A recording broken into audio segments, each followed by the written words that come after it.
Namo Bhagavate Vasudevaya.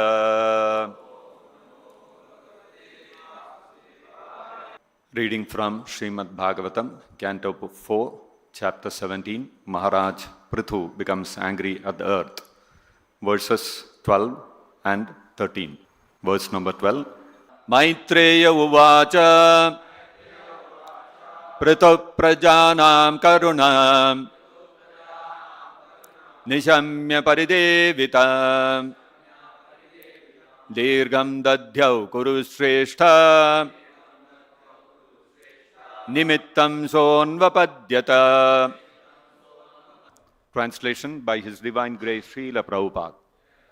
After hearing this lamentation and seeing the pitiable condition of the citizens, King Prithu contemplated this matter for a long time to see if he could find out the underlying causes. Verse number 13, I'll chant this by myself. Iti vyavasito buddhya pragrahita sharasanaha Sandade Vishikam Bhume Kruddhas Tripuraha Yatha. Translation and purport by His Divine Grace Srila Prabhupada.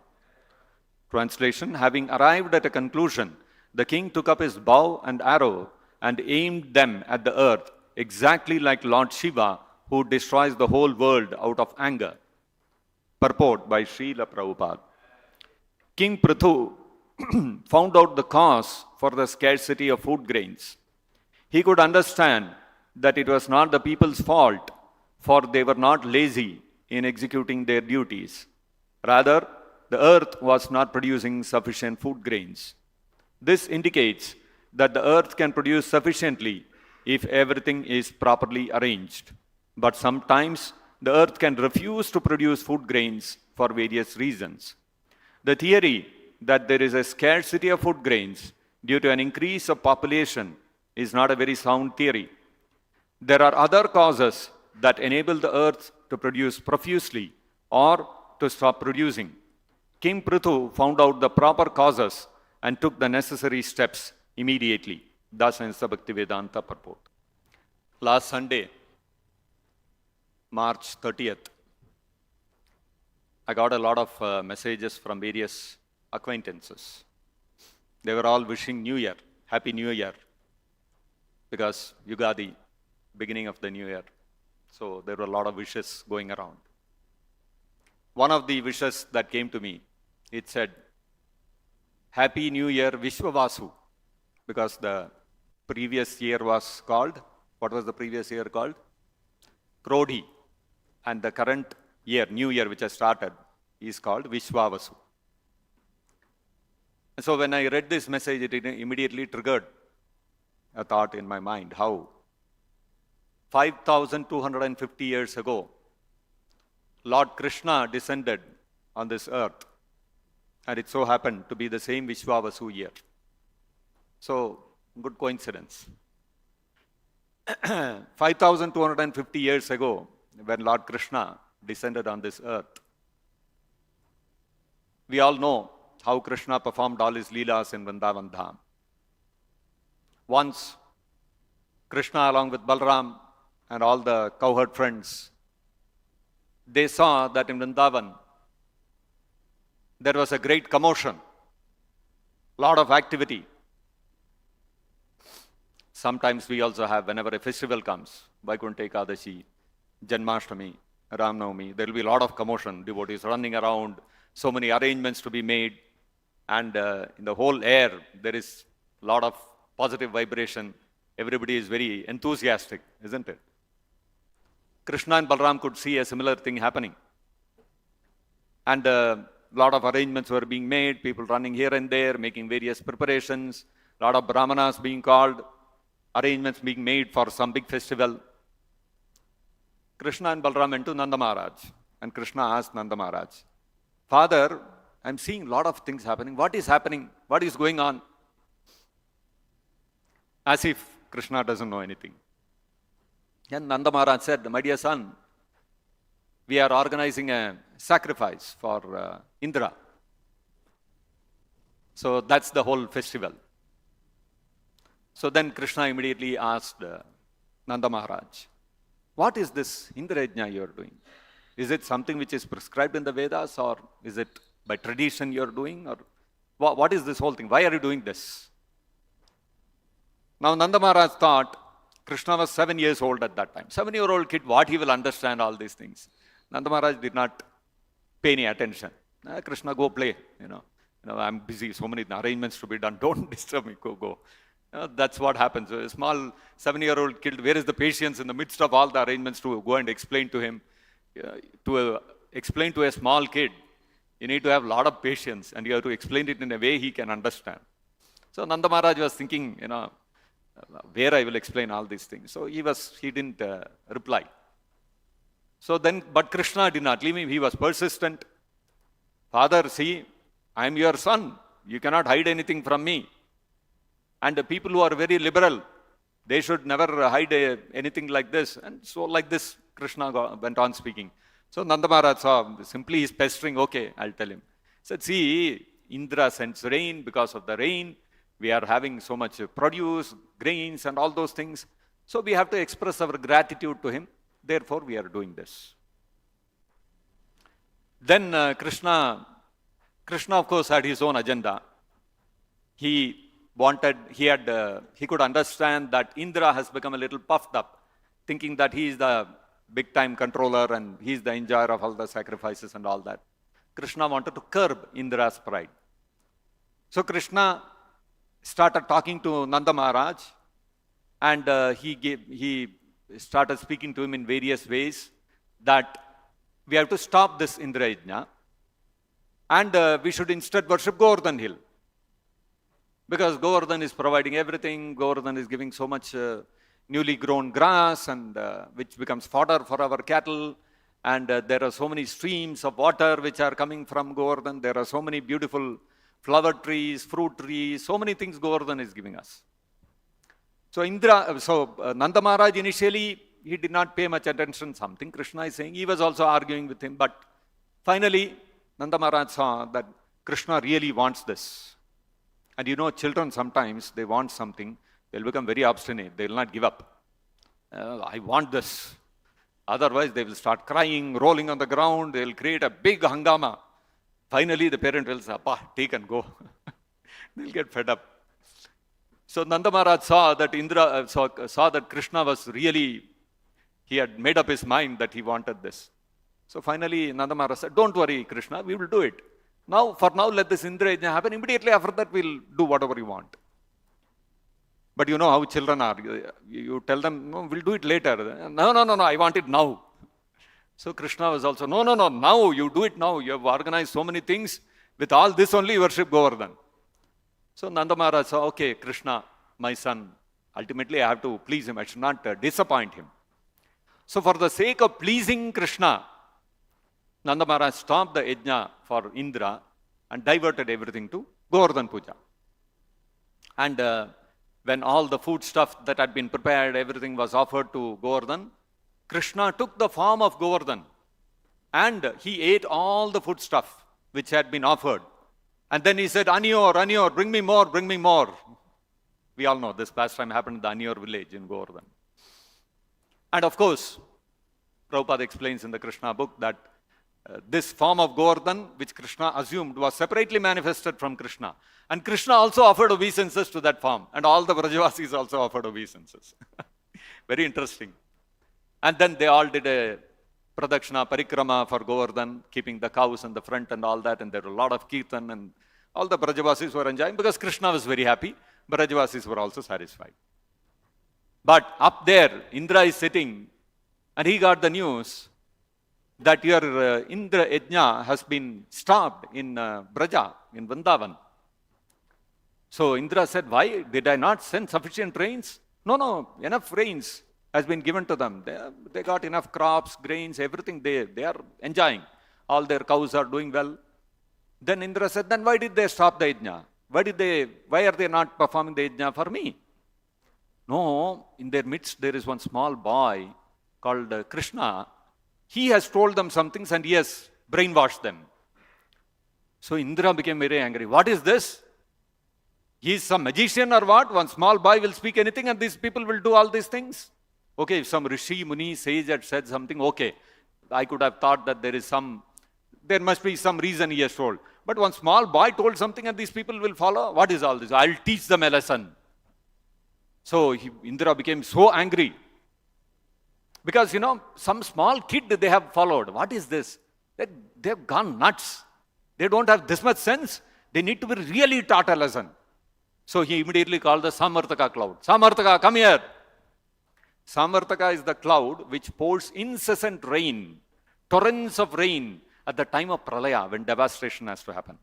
When devastation has to happen at the end of Brahma's day, which is partial devastation, and at the end of final Brahma's lifespan, that is when the full Pralaya happens. At that time, the sun becomes 12 times hotter, everything is on fire, and then when for many years together this fire is raging everywhere, and the heat becomes overpowering, then it is followed by incessant rain which will flood everything. And that is Pralaya, that's the end of everything.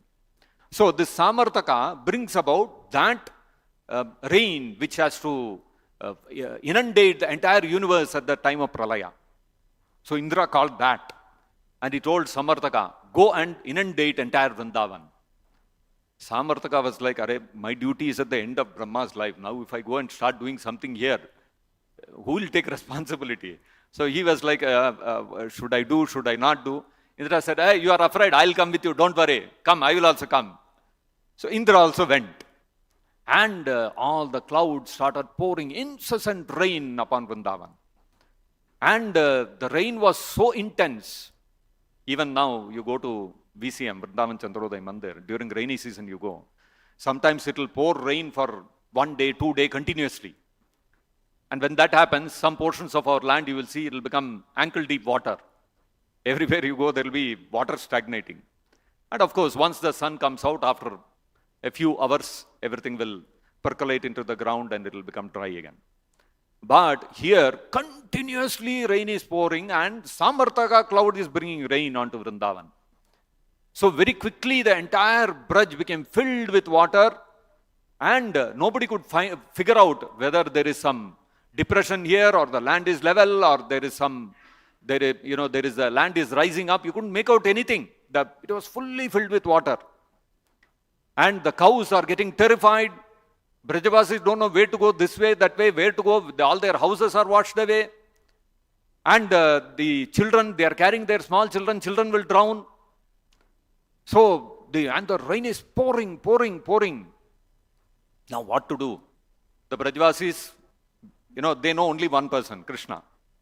They all went to Krishna and said, Krishna, you only have to protect us. Indra has become angry, you have to protect us. You see, even in that calamity, na dukkeshu gurunapi vichalyate, even in that great calamity where there was danger for their lives, the Brajavasis did not think, okay, let us go to Indra and appease him. They went to Krishna. So Krishna said, yes, it is my duty to protect you, don't worry. And then Krishna stepped forward and he picked up Govardhan hill, just like a child picks up a mushroom. How will a child pick up a mushroom? Very playfully. The child doesn't have to think, oh, how will I lift it? Let me do some little exercise and then lift, ready your muscles and all that. Nothing, you just go and uproot it. No effort involved at all. Similarly, effortlessly, like a child picks up a mushroom, Krishna picked up Govardhan hill. And then Krishna held up Govardhan on his little finger. All of 7-year-old child doing all this. And the Brajavasis all, oh, okay. They all rushed in under the Govardhan hill. And Govardhan became like a huge umbrella. And all the Brajavasis entered. And then Nanda Maharaj was like, oh, my poor child, he is lifting Govardhan. Any moment it may fall. How can a child hold up Govardhan hill? He called all the cowherds, come, take your sticks. They have, lathis to keep the cows in control when they go for grazing and all that. Support Govardhan, otherwise Krishna, it will fall upon everybody. So all of them are bringing their sticks. Krishna is also, okay, good, thanks. If the stick is not there, Govardhan will fall down. Somehow I'm holding it up because of all of you, like that. So all the gopis, cows, everybody came underneath Govardhan. And now Indra is sending torrential rain and he's seeing nothing is happening. So then Indra started pouring thunderbolts on Govardhan. And what is happening to Govardhan? The thunderbolts are coming and hitting. And Indra's Vajra is such that it can level mountains. It is so powerful. And that most powerful Vajra is coming and hitting Govardhan. And what is Govardhan feeling? He is sitting on the little finger of Krishna, and in ecstasy of coming in touch with the body of Krishna, Govardhan forgot himself. And all the thunderbolts are falling. He is feeling somebody is throwing flowers upon me. He is not feeling anything. And Indra is going on, putting all his power, doing everything in his this one. Nothing is happening. All the Brajavasis are singing and dancing and enjoying under Govardhan. So Indra became bewildered. He said, my God, what is this? I am doing everything to create distress for them, to put them into great distress so that they learn a lesson. But they are happier than before. They are enjoying even more. So then Indra came to his senses and he said, no, stop this. Nothing is working. And the moment Indra stopped, immediately Sudarshan came. And blazing like anything, immediately all the water, everything got dried up. And then all the Brajavasis came out and Krishna put the Govardhan back. And then we all know, Indra came and offered his obeisances to Krishna at Govindkund. And whole Govindkund was formed by Indra's Abhishekam of Krishna. We all know that story. And this is how Krishna subdued Indra's pride. So we all have heard this story, isn't it? Wonderful pastime of Krishna. Now, interesting thing is, in this whole incident, when Krishna gave various arguments to Nanda Maharaj to stop the Indra Yajna, one of the things Krishna told Nanda Maharaj was, Api ched asti Ishwaraha kaschid. Let us say, Nanda Maharaj, like you are saying, there is some Devata, Indra, who is a controller. Api ched asti Ishwaraha kaschid. Let us say there is one controller above. Phalarupi karmanam. So, who, phalarupi anya karmanam. Who, for anya karmanam, for somebody else who does his duties, phalarupi, anya karmanam phalarupi. He is the supreme controller, Ishvara, who awards results to people who perform their duties. Like you are saying, you are doing yajna, and when you do yajna, there is a controller, Ishvara, Indra, who will give you the phala of doing the duty of giving you the rainfall. Suppose there is a controller like that. And suppose there is a controller who awards results to all those who perform their activities. So even if there is such a controller, what happens? Kartaram bhajate sopi. He can award fruits to only one who performs the duty. Akartuhu. For a person who does not perform his duty, Prabhurhi saha, even though he is the controller and even though there may be a God, he cannot award the results. Only if you do your duty, God or a controller like Indra can award the results. If you don't do your duty, how can he give the results? So this is called Karma Mimamsa philosophy, which states you don't have to bother about any controller. The controller is also dependent upon you to perform your duties to give you the result. And if you perform your duty, he has to give the result. So why do you need to worship him? Not required. You don't bother whether there is God, whether there is controller. No need. You don't have to bother. You do your duty, result will come. Even if there is a controller, even if you think there is God, if you do your duty, he has to give the result. There is no need to worship him. Work is worship. This is the philosophy in a nutshell of the Karma Mimamsakas. So Krishna gave this argument. Because Krishna also tells in the Bhagavad Gita, in the 3rd chapter, 14th verse, what does Krishna say? Krishna says, Annad bhavanti bhutani parjanyad anna sambhavaha. Yajnad bhavati parjanyo yajnaha karma samudbhavaha. Krishna says, Annad bhavanti bhutani. Anna or grains is very important. Because Annad bhavanti bhutani, all the living entities are sustaining because of food grains. Food grains are most essential for survival. Annad bhavanti bhutani parjanyad anna sambhavaha. And the grains come because of rainfall. And yajnad bhavati parjanyo. And how does rainfall come? If there is no rain, you cannot do anything. You can go and do cloud seeding and all these kind of things. But ultimately, unless rain comes of its own accord, you cannot get grains. You cannot cultivate any food crops. So agriculture is dependent on rains.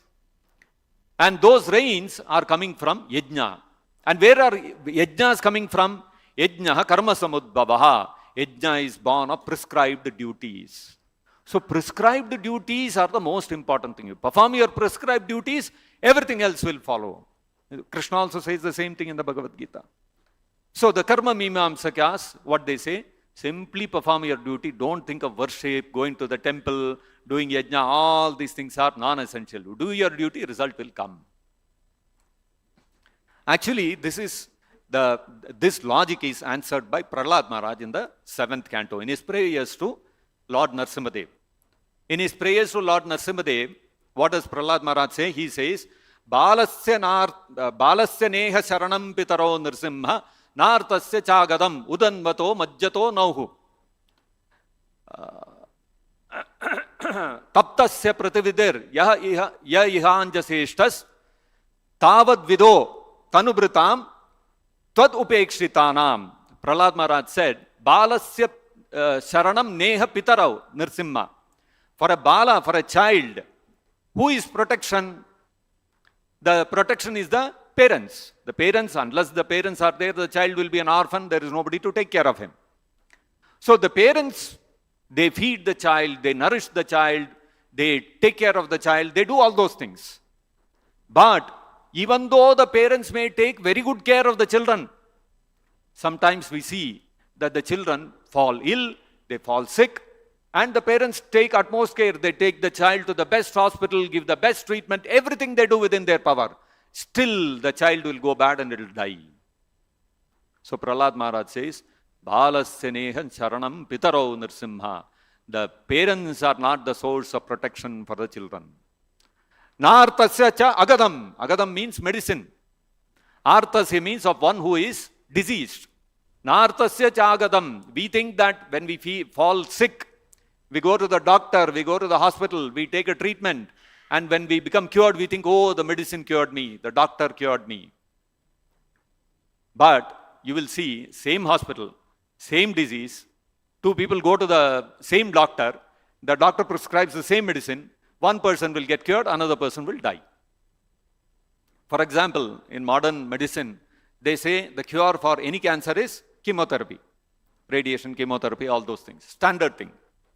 But some people say more people die out of chemotherapy than people who die out of cancer itself. So your treatment itself is killing the people. So you see, somebody goes to the hospital, he takes chemotherapy, one person becomes cured, another person dies. Same disease, same treatment, same medicine, but two different results. So therefore, the cause of a cure of a diseased person is not medicine. Something else is at play. So, like this, udanvato majjato nauhu. Udanvataha, udanvati means the sea, ocean. Majjato, somebody is drowning in the ocean. We think if there is a boat or a ship, that ship can protect the drowning person. The drowning person is taken on the boat, he is saved. But one little wave or one little wind, the boat will capsize. You will again be drowning in the water. So even the boat is not the source of safety for a person who is drowning in the ocean. Taptasya tat pratividir ihanjaseshtas. In this material world, although this is true, we see that taptasya, whenever we are in distress, pratividihi, we take various steps to counter the distresses that we undergo. But even though we may take those countermeasures, because the countermeasures are very easy to take. You fell sick, go to the doctor. You are drowning in the ocean, catch a boat and get into it. Very easy. Although you may do that, it will give only temporary relief. Even if it may give relief. Many times it may not give relief at all. Even if it gives relief, it is only temporary. Tavad vibho tanubritam. For all those people who are embodied souls, tanubritam, those who have taken a body, for all the conditioned souls, tvad upekshitana, those who have been neglected by you, there is no hope for any protection or cure from all these measures, that material measures that we may take. So this is a very strong, powerful, irrefutable logic that Prahlad Maharaj gives. How do we explain this? If simply doing your duty is going to give you the result, how is it that different people experience different results although they may execute the same duty? The duty of the parents is to protect the child. The parents, when the child goes sick, they take the child to the doctor. They have done their duty, and doctor does his duty. He diagnoses and gives medicine. Everyone has done their duty. Child should become automatically all right. No, it doesn't happen. Even after taking the medicine, some children die.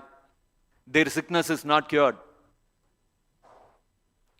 So, we have to understand that beyond performing our duties, there is something else.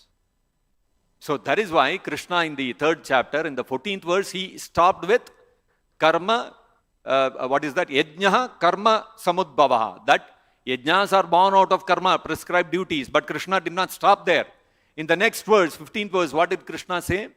Karma brahmodbhavam viddhi. Prescribed duties are also coming from where? They are coming from the Vedas. You cannot concoct your own duties. And where are Vedas coming from? Brahmakshara samudbhavam. Vedas are also not self-manifested. They are coming from the Supreme Personality of Godhead. Tasmat sarvagatam brahma nityam yajne pratishtitam. And therefore, that all-pervasive Brahman, the Supreme Personality of Godhead, the Supreme Absolute Truth, is always present in the yajnas, in the sacrifices. So, even though sacrifices are born out of prescribed duties are born out of the Vedas, Vedas are born from the Supreme Personality of Godhead, and that Supreme Personality of Godhead is always present in yajnas.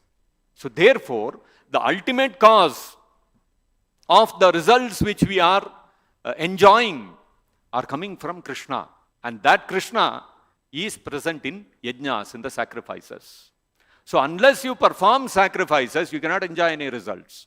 You may do your duty, you have to do your duty, but at the same time you have to perform sacrifice, yajnas which are prescribed in the Vedas. Only then the results can come. And that is why you will see here in today's verse, Prabhupada is mentioning in the purport that in the verse also, when it came to Prithu Maharaj, when all the residents, all the citizens, they came and submitted their plea in great distress to Prithu Maharaj that we are not getting enough sufficient food grains, we are all starving, we are in great distress. Prithu Maharaj did an investigation. What is that? Dirgham Dadyav. For a long period of time he contemplated. He was contemplating, are people not doing their duties? And Prabhupada mentions in the purport that Prithu Maharaj could understand that it was not the people's fault, for they were not lazy in executing their duties. They were doing their duties, but earth was not producing, still not producing the food grains. So, it is not enough to simply do our duty. We have to understand that for those duties to manifest the results which we are seeking, there has to be one more thing which you have to do. What is more crucial than doing your duty? Yajnaha, you have to perform yajna, sacrifice to please Vishnu. If Vishnu is pleased, then your performance of duties will give results. Therefore, doing your karma alone is not enough. You have to do karma yoga. Unless the whatever activities you are doing, whether it is jnana, ashtanga yoga, or it is karma, unless it is mixed with bhakti, devotional service to please Krishna, that process will not yield the desired result. So bhakti is the essential ingredient in every process. Whether it is karma yoga, jnana yoga, ashtanga yoga, unless bhakti is there, it cannot give the final result. Bhakti has to be there, even in the performance of jnana yoga, ashtanga yoga, and karma yoga. And for performance of bhakti yoga, it's not dependent upon anything else. So that is why you will see in Kali Yuga, when it is not possible to perform prescribed duties, nobody knows the Vedas. Even if somebody knows the Vedas, he cannot understand what are the yajnas to be performed. You have to perform the prescribed duties in Varnashrama Dharma. Varnashrama system is collapsed completely. And you cannot execute those prescribed duties for the Varnashrama system, which is explained in the Vedas. Then what do? You cannot perform your duties. So karma is ruled out. Yajna you cannot perform again because there are no qualified brahmanas. Nobody has that kind of wealth to be able to perform the yajnas. So then what do? So then when it is not possible to perform either karma yoga or jnana yoga requires, first of all, karma yoga requires Varnashrama Dharma. That's collapsed. For performance of jnana yoga, you have to study the entire Upanishads, Vedanta Sutras, you have to take sannyas. And this is also next to impossible in Kali Yuga. So jnana yoga is also ruled out. Ashtanga yoga, you have to go to the forest, you have to practice strict brahmacharya, and you have to perform all the asanas in the midst of the forest. In Kali Yuga, you have to search where is the forest. First of all, if you find the forest and go to the forest also, there will be so many difficulties there. There will be forest fires. So what will you do? Everywhere you go in Kali Yuga, there is no hope. So ultimately, only one thing you can do, Bhakti Yoga.